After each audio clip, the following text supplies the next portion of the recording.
Seit 10 Jahren treten Brings im Karneval auf.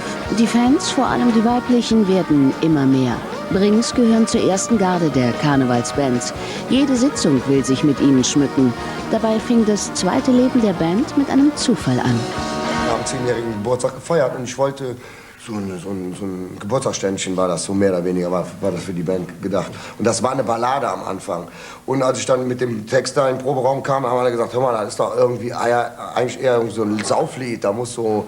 Und dann haben wir eine neue Musik da zusammen drauf gemacht. War irgendwie so...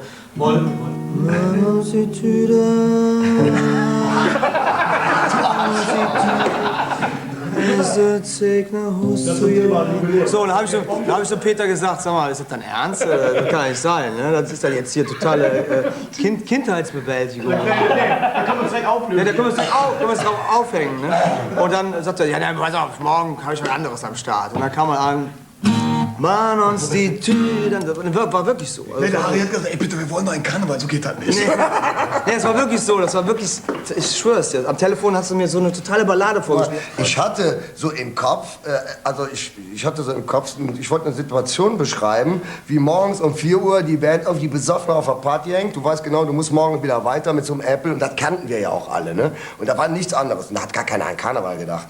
Und allein wenn man sich überlegt, worüber wir da singen, das ist ja alles verboten und dass jemals im Karneval gesungen wird, war für mich auch ein Unding.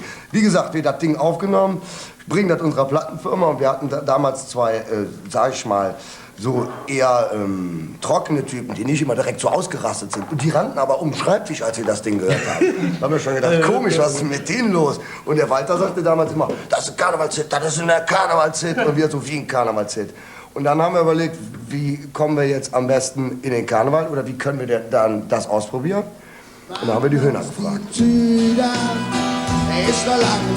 Gemeinsamer Auftritt mit den Höhnern 2001 auf dem Altermarkt in Köln. Noch sind viele Jecken skeptisch, ob Rockmusik und Karneval zusammenpassen.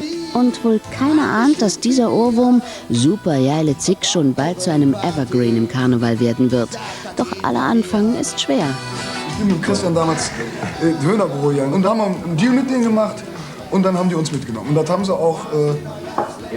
Also muss man ganz ehrlich sagen, was die Höhner uns erspart haben, das kann man auch fairerweise sagen. Wir mussten uns im Karneval nicht von unten ganz hochschrauben. Die haben uns echt mitgenommen in die großen Säle. Ne? Und das war eine Riesenhilfe, das kann man nicht anders sagen. Was wir dann auch gemacht haben, wir haben dann richtig Gas gegeben. Irgendwie. Wir haben uns Singles pressen lassen von der Plattenfirma und sind nachts um den Altermarkt gefahren und haben das jeder Kneipe abgegeben. Aber ich bin durch Ehrenfeld persönlich gegangen, habe in jeder Kneipe die Single abgegeben. Und am nächsten Tag kam die Wirte zu mir und haben gesagt, das ist so eine Nummer. Ich hätte das im Bonn verteilt. Ja, wir haben das alle da gemacht, wo wir waren. Ehrlich, wo wir zu Hause sind. Damals kannte man Brings noch nicht so sehr und für mich irgendwie immer in die Kneipen rein. Das war echt wie so ein Verkäufer, wie so ein Würstchenverkäufer. So, das willst du eine CD haben? So. Und ich weiß, dass uns ein Wirt und gesagt hat, weißt du, Brings, ja, danke schön. Und ich gucke so im Rausgehen noch zurück, ich sehe wieder so die Mülltonnen auf. Ich habe so, alles klar.